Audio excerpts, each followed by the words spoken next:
저는 오늘 우리가 함께 교독했던 이 빌립보서 3장 5절로 16절의 말씀을 통해서 우리가 기억해야 할 한 가지라는 제목으로 말씀을 나누기 원합니다.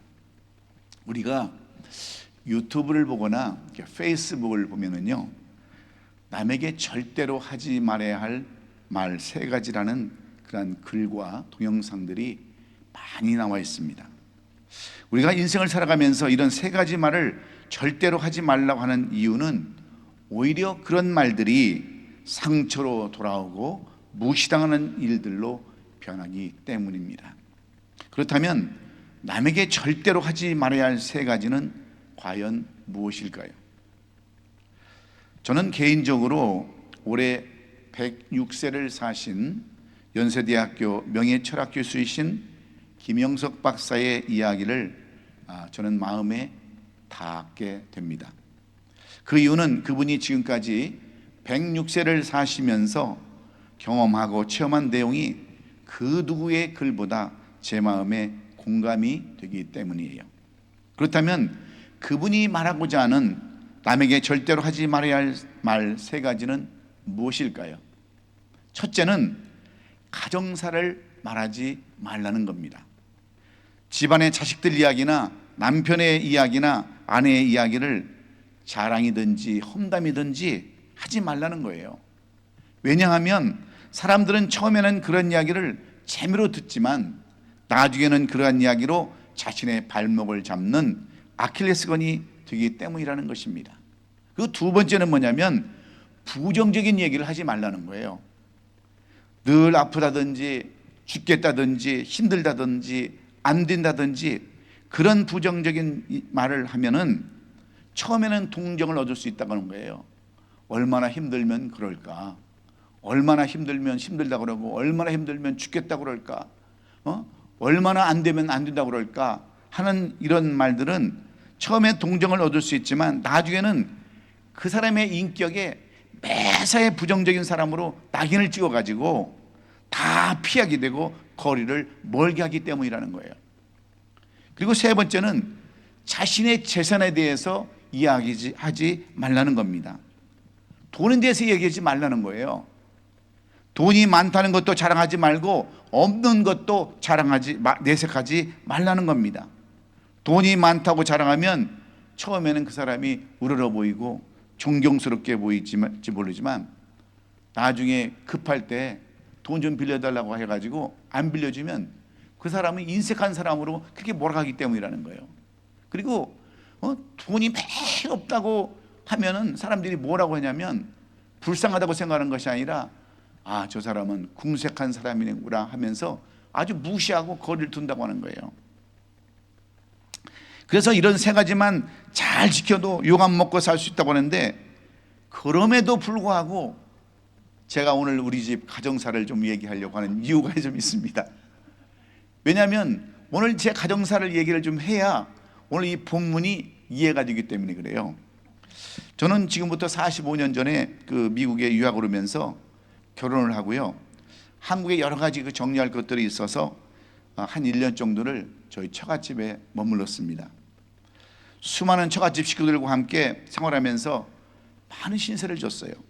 그리고 미국에 왔는데 그때 처갓집에서 신세를 지고 은혜를 진 것이 얼마나 제 인생에 도움이 되고 감사했는지 모릅니다. 그래서 제가 그 은혜를 갚기 위해서요, 집에서 빈둥빈둥 놀고 있는 처남을 데려왔어요. 그리고 장모님과 장인도 모셔다가 이 미국에 정착을 하겠습니다. 그런데 문제는 이런 마음이 점점 사라져가는 일들이 생긴다는 데 있습니다. 저희 장인 장모님이 이따금 한국을 방문하시는데요, 비행기 표는 물론이고요, 이민 가방으로 그 큰 보따리 있잖아요, 거기다가 2개씩 3개씩 물건을 잔뜩 싸가는데 그것을 누가 다 해드렸겠습니까?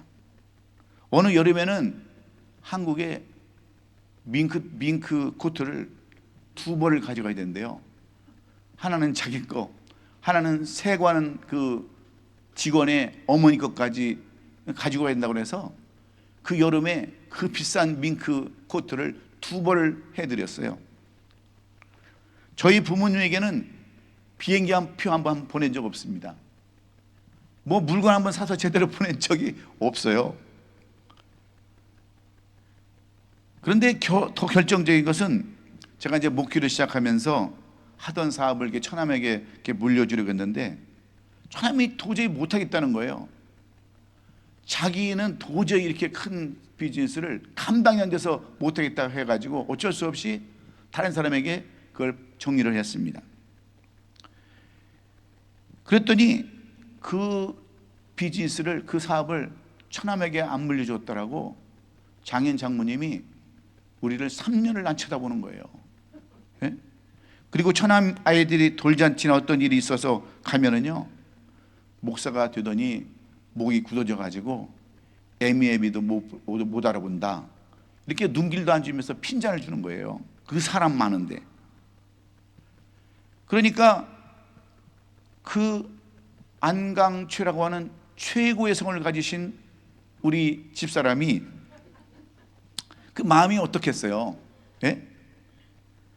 얼마나 억울하고 얼마나 분했으면 아버지고 뭐고 다 때려치고 의저러고 산다 그러면서 어떤 모임이나 그런 데를 안 가겠다는 거예요. 얼마나 여러분 원통하고 얼마나 원망스럽고 얼마나 화가 나면 그렇겠습니까? 그런데 저는 그러지 않았어요. 과거에 제가 받은 그 은혜와 사랑, 그 한 가지 때문에 그러면 안 된다, 그러면 그럴수록 더 가야 된다 하면서 그 가시방석 같은 자리를 지금까지 지켜왔어요. 근데 요즘도 마찬가지예요.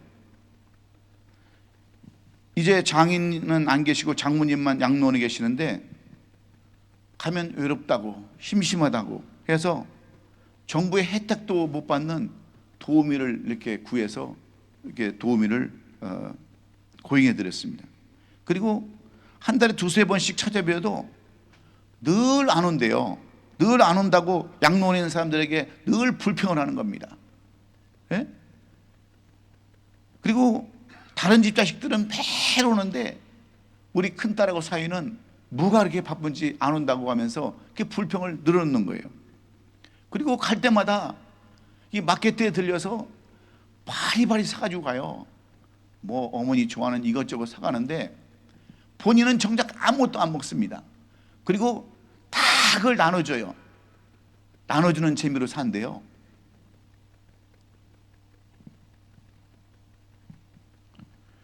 그리고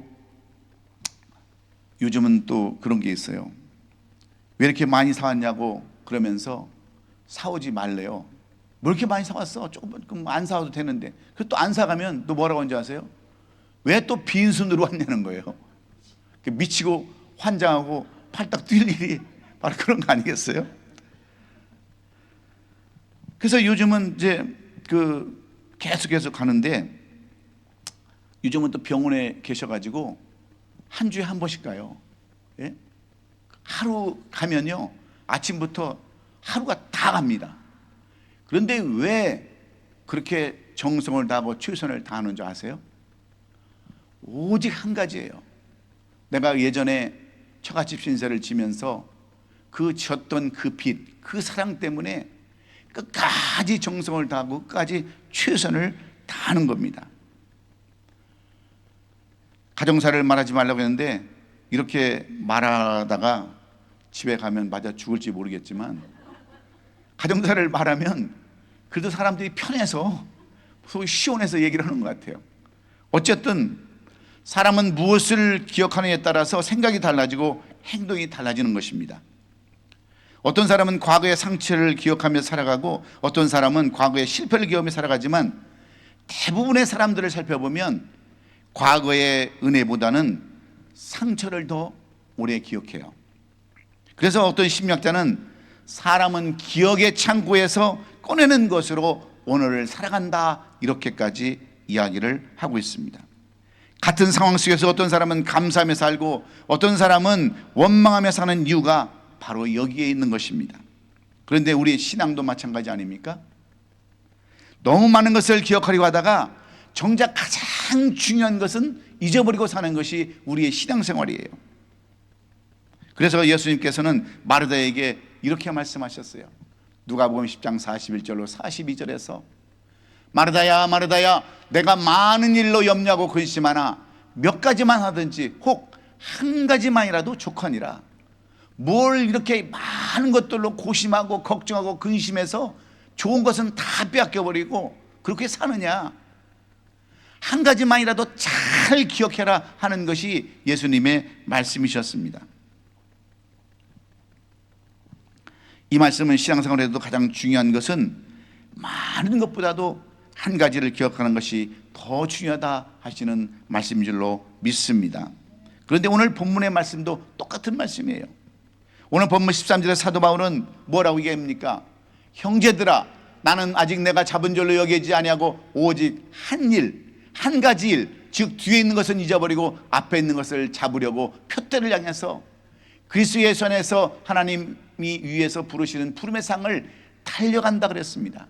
나는 다른 거 다 기억하지 아니하고 오직 한 가지 일, 하나님께서 나에게 은혜를 주시고 나에게 사랑을 베푸셨던 그 은혜를 기억하면서 그 표대를 향해서 나는 지금까지 달려가고 있다라고 이렇게 고백을 하고 있는 것입니다. 여러분, 오직 한 가지 일만 기억하고 달려간다고 하는 말은 여러분 무슨 말씀입니까? 오늘 이 본문 빌립보서는 사도 바울이 로마 감옥에서 기록한 편지의 내용이에요. 사도 바울은 당시 에바브디로부터 빌립보 교회의 소식을 전해 들었습니다. 그래서 그들에게 위로와 소망과 권면의 글을 쓴 내용이 오늘 이 본문인데, 빌립보 교회는 사도 바울이 최초로 마게도니아를 건너가서 유럽에 세운 교회였지만, 이 빌립보 교회는 유대의 율법주의자들로 인하여 잘못된 사상으로 인하여 이 빌립보 교회의 성도들의 복음신앙이 상당히 위협을 받고 있을 때였습니다.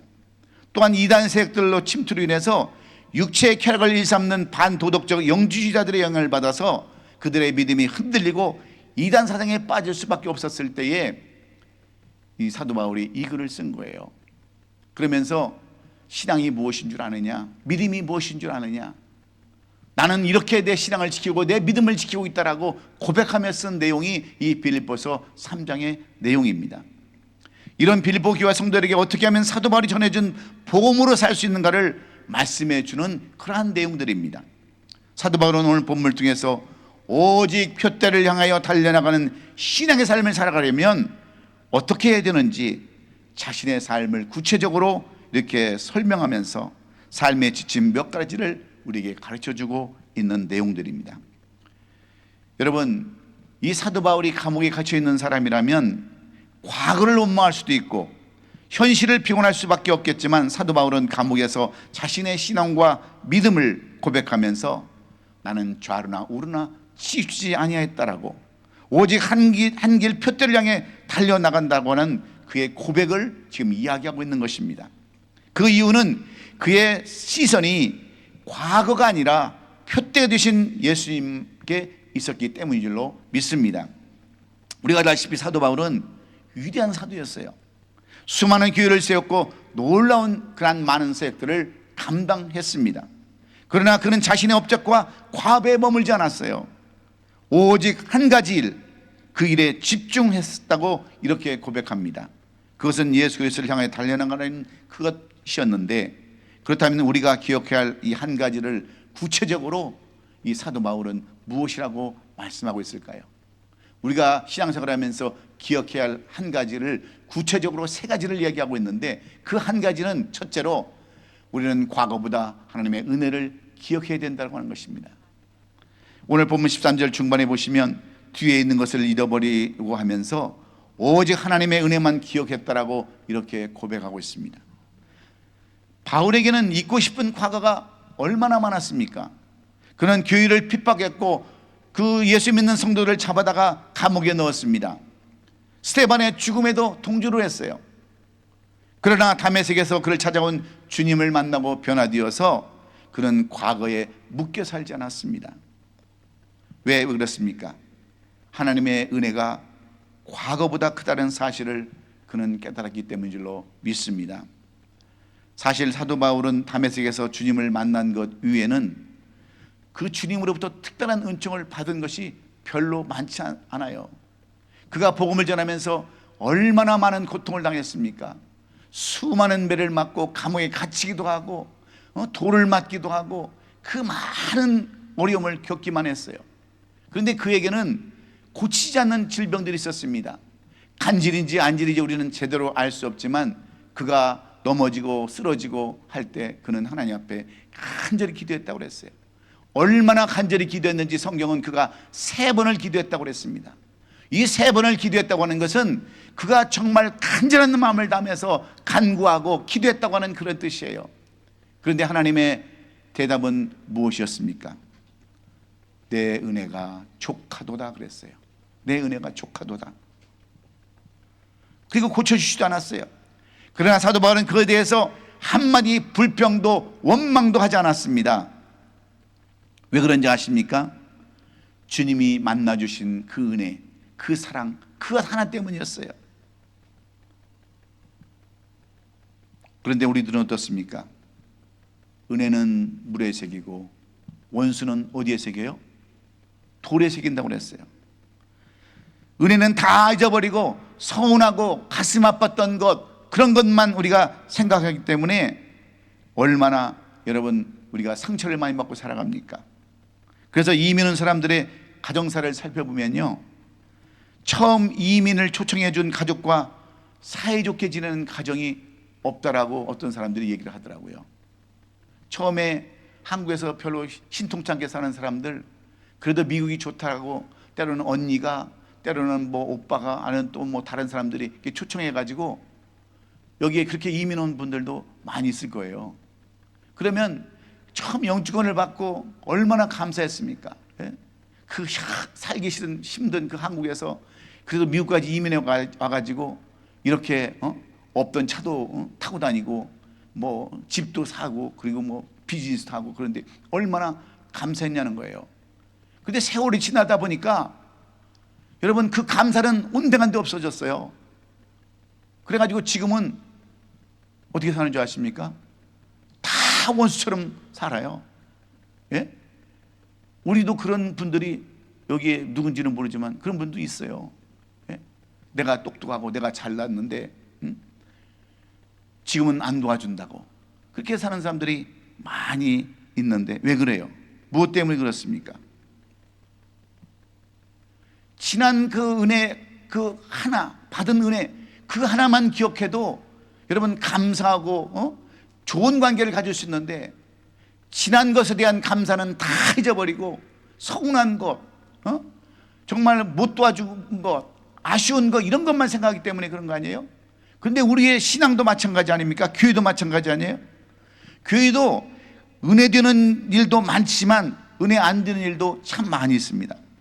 그러면 은혜 되는 것만 한 가지만 기억하면 되는데 그런 것은 기억 안 하고 은혜 안 되는 것만 기억하니까 맨날 원망이 나오고요, 불평이 나오는 거 아니겠습니까? 우리 교회는 제가 좀 별 볼 일이 없어가지고 설교를 잘 못해요. 그래가지고 설교에 은혜 받는 사람들이 별로 없어요. 그런데 우리 교회는 장금이가 3명 있어가지고, 예? 육의 양식은 잘 대접을 합니다. 여러분 큰 교회 가면 겨우 주는 게 뭔지 아세요? 국밥 줘요. 콩나물국이나 무슨 뭐 시래기국이나 그런 거 주면서 그것도 돈 받고 줍니다. 근데 우리는 매일 걱정하는 게 다음 주일은 무엇을 만들어 드리실까, 그걸 걱정하고 식단을 잘 준비해서 줘가지고 그게 은혜가 된다는 사람이 있어요. 그러면 여러분 그것만 기억하면 되잖아요. 예? 은혜 되는 것만 기억하면 되는데 불평과 원망과 짜증과 그런 삶을 살아가니까 어떤 삶을 살아갑니까? 어린아이 같은 그런 신앙생활을 지금까지 하고 있는 거예요. 여러분 신앙은 뭔지 아세요? 믿음이 뭔지 아세요? 한 가지만 좋은 것만 기억하는 것인 줄로 믿습니다. 그러므로 많은 것을 기억하지 마시고 오직 은혜 되는 것만 기억하셔서 시험 들지 않냐고 굳건한 믿음 생활 하시는 우리 성도님들이 다 되시기를 주의 이름으로 축원합니다. 영국의 노예상이었던 존 뉴턴은 수많은 아프리카 노인, 그 흑인 노예들을 잡아다가 팔아넘기던 사람이었습니다. 그러나 거친 항해 중에 폭풍 가운데 찾아오신 예수님을 만난 후에 그는 회개하고 목회자의 길을 걷게 되었어요. 그리고 그 은혜를 기억하면서 남은 생애는 온전히 주를 위해 살았습니다. 그리고 그가 죽기 전 남긴 말이, 유명한 말이 있습니다. 나는 큰 주인이었습니다. 그러나 그리스도는 더 큰 구주이셨습니다 라고 고백하면서 그가 작곡 작사한 찬송이 바로 오늘 우리가 함께 찬송드렸던 305장, 나 같은 죄인 살리신 어메이징 그레이스라고 하는 그러한 찬송이에요. 존 뉴턴의 과거는 기억하는 사람이 아니라 그는 하나님의 은혜를 기억한 사람이었기 때문입니다. 그래서 우리도 과거의 실패보다 하나님의 은혜를 기억하면서 살아가야 되는 줄로 믿습니다. 영원한 주인으로 멸망받고 심판 자리에 서야 할 우리들을 부르시고 예수 믿어 천국의 소망을 갖게 하신 그 하나님의 은혜, 이 한 가지만 기억하셔서 남은 생애가 온전히 드려지는 저와 여러분이 될 수 있기를 예수님의 이름으로 축원합니다. 두 번째는 우리의 현실보다 하나님의 약속을 기억해야 한다고 하는 거예요. 우리가 기억할 한 가지를 구체적으로 두 번째로 말씀드린다면 우리의 현실보다 하나님의 약속을 더 기억하라는 거예요. 오늘 본문 13절 앞에 있는 것을 잡으려고 오직 주만 기억했다라고 사도 바울은 이렇게 고백하고 있습니다. 당시 바울의 현실은요, 감옥이었어요.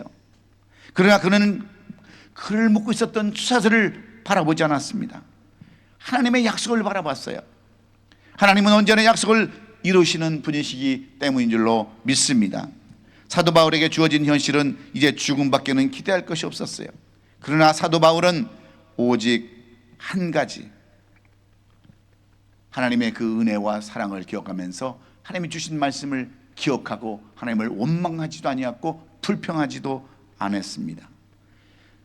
사도행전 27장 22절로 24절에 기록된 말씀, 내가 너희를 권하노니 이제는 안심하라. 너희 중 아무도 생명에는 아무런 손상이 없겠고 오직 배뿐이리라. 내가 속한 바 곧 내가 섬기는 하나님의 사자가 어젯밤에 내 곁에 서서 말하되 바울아 두려워하지 말라. 내가 가이사 앞에 서야겠고 또 하나님께서 너와 함께 항해하는 자를 다 내게 주셨다 하셨던 이 말씀, 그 어려운 가운데도, 항해 가운데도 폭풍을 만나고 태풍을 만나서 죽을 수밖에 없는 이 사도 바울에게 하나님은 주신 말씀을 기억하면서 끝까지 나는 이 말씀 붙들고 끝까지 살겠다라고 고백하면서 그 어려운 환난과 고통을 이겼다고 하는 것이 사도 바울의 그러한 고백인 것입니다. 그의 삶 속에서 함께 하시고 말씀했던 하나님의 말씀을 기억함으로 그는 실족하지 않았다는 거예요. 그렇습니다. 우리가 잘 알다시피 아브라함도 현실은 100세의 노인이었지만 하나님의 약속을 붙들고 기었을 때 하나님의 약속대로 이삭을 얻게 해주시지 않았습니까? 그리고 이스라엘 민족의 조상이 되게 하지 않았어요? 요셉도 마찬가지입니다.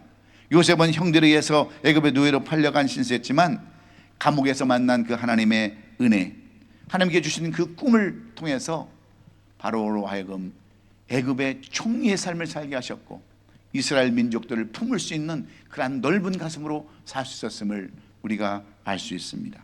그러므로 우리도 하나님의 은혜를 기억하면서 미래의 꿈을 버리지 말아야 될 줄로 믿습니다.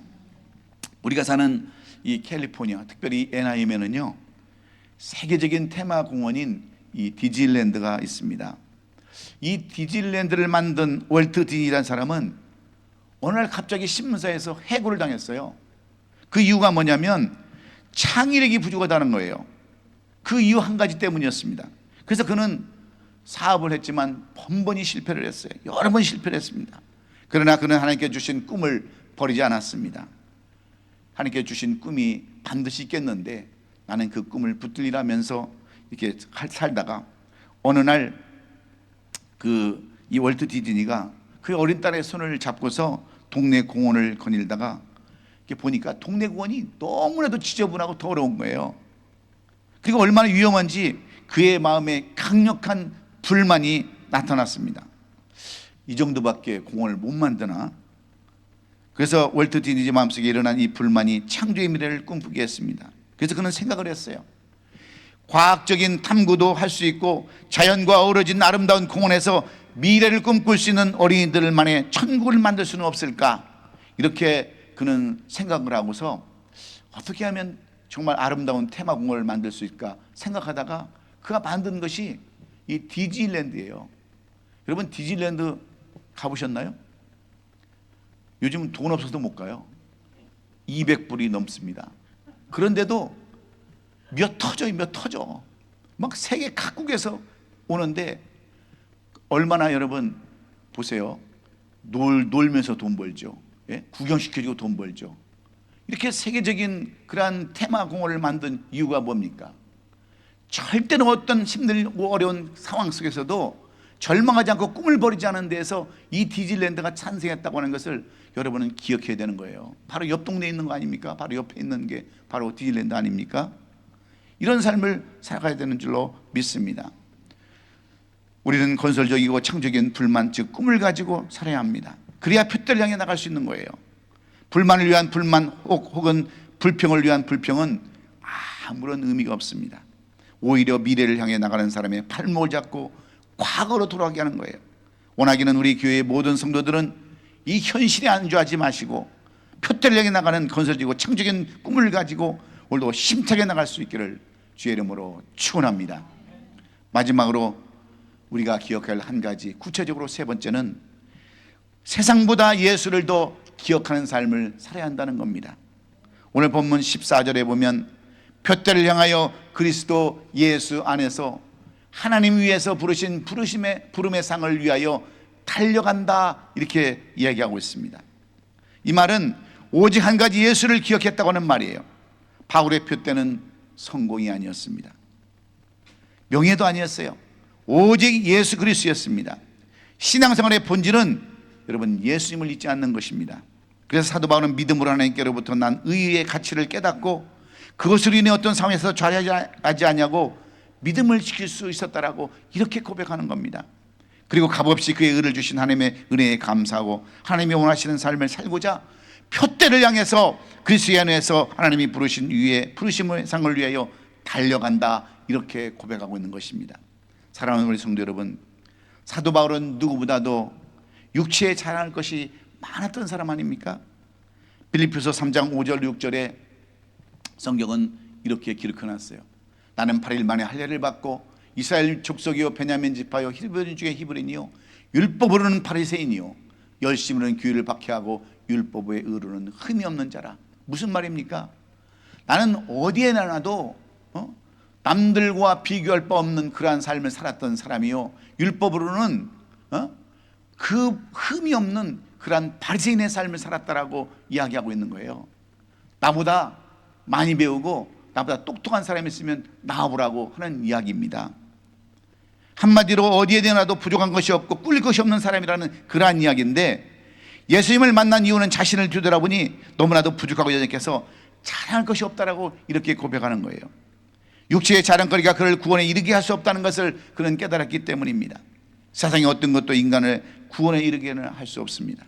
베드로가 무리를 걸었었던 이유는 예수님만 바라봤기 때문에 그는 무리를 걸을 수 있었습니다. 그런데 가다가 파도를 보다가 그만 무리에 빠지지 않았습니까? 우리도 마찬가지예요. 세상을 바라보면 두려움이 생기지만 예수님을 바라보면 믿음이 생기는 줄로 믿습니다. 오직 예수 그리스도를 믿음으로 얻는 의만이 인간을 구원에 이르게 하기 때문에 그렇습니다. 예수 그리스도의 복음만이 인간의 구원을 줄 수 있습니다. 이제 하나님의 시간이 종말을 가리키고 있습니다. 그럴 때일수록 흔들리지 말고 끝까지 굳건하게 이 진리를 꼭 잡고 십자가의 길을 걸어가시는 우리 성도님들이 되었으면 좋겠습니다. 바울의 표대는 성공이 아니었습니다. 명예도 아니었어요. 오직 예수 그리스도였습니다. 신앙의 본질은 예수님을 잊지 아니하고 기억하는 거예요. 제가 잘 아는 다른 교회 장로님이 30년을 섬기던 그 교회 시험이 들어가지고요, 자꾸 저희 교회로 오겠다는 거예요. 그래서 저를 몇 번 찾아와서 만났습니다. 그리고 교인이 몇 명이 되냐고 자꾸 물어보는 거예요. 그래서 쪽팔리게 자꾸 교인이 몇 명이냐고 물어보면 제가 뭐라고 대답하겠어요? 몇 명 안 돼. 그러니까 오지 마. 그랬어요.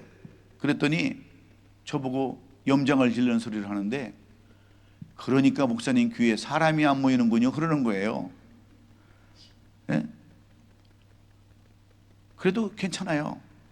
안 모여도 괜찮습니다. 저는 남에게 보이려고 목회하는 것이 아니기 때문에 그래요. 있는 성도들도 감당 못해요. 그리고 이후에 주님 앞에 섰을 때 너 몇 명이나 끝까지 천국의 소망을 갖고 끝까지 믿음 지켰냐고 물어볼 때 할 말이 없을까 봐 두려웠기 때문에 사람 많이 오는 거 여러분 그렇게 즐겁지도 않아요. 그냥 있는 우리 성도들 잘 신앙생활 하다가 천국 가는 것이 제 목표예요. 제가 뭐 사람 갖다 모으려면 무슨 수를 쓰고 못 올리겠어요? 여기 제 친척들도 지금 10명도 더 살아요. 제 친구들도 다 살아요. 우리 형님이 장로님이세요. 뭐 아쉬우면 형님 동생이 목회하는데, 아니 삼촌이 목회하는데, 오빠가 목회하는데 그것 좀 못 도와주냐고, 교회 좀 참석하면 안 되냐고. 왜 못 오겠어요? 얼마든지 할 수 있어요. 자리 채우려면 100명도 갖다 채울 수 있어요. 그런데 그런 게 중요한 게 아니에요. 신앙은 무엇이 중요한가를 우리가 알고 신앙생활을 해야 되지 않겠어요? 예? 그 하나님의 은혜를 기억하는 거예요. 신앙은 그렇게 믿음을 지키는 거예요. 사람 많으면 뭐 하겠으며, 골치만 아프고 신방만 터가야 되고, 예? 그래야 되지 않겠어요? 인성도 잘 관리해서 그분들 천국 보내고 그분들 장례 잘 치러서 천국 가는 소망 가지면 그것이 하나님 기뻐하는 일 아니겠어요? 저도 가방끈 길어요. 저도 남들만큼 하고 싶은 거 많아요. 남한테 가면 의시되고 싶고요, 뭐 총회장이라는 거 타고 싶고 무슨 척표장이라는 거 타고 싶고. 그런데 그런 거 절대 안 합니다. 왜? 나중에 하나님 앞에 책망받기 때문에 그렇습니다. 목표는 무엇 때문에 주신 줄 아세요? 내 맡긴 양떼, 한 명이든 두 명이든 세 명이든 네 명이든 10명이든 100명이든 그 양떼 잘 이끌어서 천국 보내고 천국의 소망 가지고 세상 바라보지 않게 하기 위한 하나님의 큰 뜻이 있는 줄로 믿기 때문에 그렇습니다. 그래서 우리에게 필요한 것이 뭡니까? 제가 늘 강조한 말 있잖아요. 여러분 따라서 하십시다. 믿음이 없으면 의리라도 있고, 의리가 없으면 싸가지라도 있어라. 근데 우리는 믿음도 없죠, 의리도 없죠, 싸가지도 없어요. 예? 그것이 문제 아닙니까? 근데 신앙생활은요, 우리 황유지 실권사님처럼 그게 의리를 지키는 거예요. 의리를. 예? 그게 신앙이에요. 그것이 뭐예요? 바로 하나님의 은혜를 기억하고 사랑을 기억하고 그 한 가지를 꼭 지켜서 좌르나 우르나 치우치지 않은 것인 줄로 믿습니다. 독일의 신학자 보네퍼는 히틀러의 박해 속에서 오직 한 가지 믿음을 지켰어요. 그리고 그는 믿음을 지키다가 사형언도를 받고 처형 직전에 이런 말을 했습니다. 이것은 끝이 아니라 새로운 시작이다. 그렇게 외치면서 순교를 당할 때 그는 죽음 앞에서도 흔들리지 않았던 이유는 오직 한 가지 예수 그리스도의 그 사랑을 기억하고 바라봤기 때문인 줄로 믿습니다. 세상은 변하지만 예수님은 결단코 변하지 아니하시는 분이시기 때문입니다. 그렇다면 우리는 무엇을 기억해야 할까요? 첫째는 상처보다 은혜를 기억하십시오. 둘째는 현실보다 약속을 기억하십시오. 세 번째는 세상보다 예수님을 기억하십시오. 이것이 우리가 기억해야 할 한 가지 구체적인 그러한 내용들입니다. 사탄은 끊임없이 과거를 생각하게 만들지만 성령님은 우리를 바라보게, 예수님만 바라보게 하시기 때문입니다. 이제 말씀을 마칩니다. 사랑하는 성도 여러분, 이제 2026년도도요 5개월밖에 남지 않았어요. 그렇다면 이 남은 시간을 살아가면서 우리가 꼭 기억해야 할 한 가지, 그 구체적인 것들이 무엇입니까? 그것은 돈도 아닙니다. 건강도 아니에요. 성공도 아닙니다. 우리를 구원하신 예수 그리스도를 기억하시고 바울처럼 그렇게 고백할 수 있어야 돼요. 오직 한 일, 많은 것에 마음을 뺏기지 말고 오직 예수만 바라보며 달려가는 우리 성도들이 될 수 있기를 주의 이름으로 축원합니다. 그래서 오늘 우리는 한 가지 이 말씀을 붙들고 한 주간 살아가기를 원합니다. 우리 다 같이 함께 이 말씀 읽겠습니다. 시작. 믿음의 주요 또 온전케 하신 이시는 인 예수를 바라보자. 할렐루야. 우리가 기억해야 할 한 가지는 예수를 기억하는 것입니다. 이것이 신앙의 가장 중요한 거예요. 이 한 주간 살아갈 때 오직 예수님만 바라보고 예수님만 의지하고 예수님만 사랑하고 오직 한 가지만 기억하는 우리 성도들이 될 수 있기를 주의 이름으로 축원합니다. 기도하겠습니다.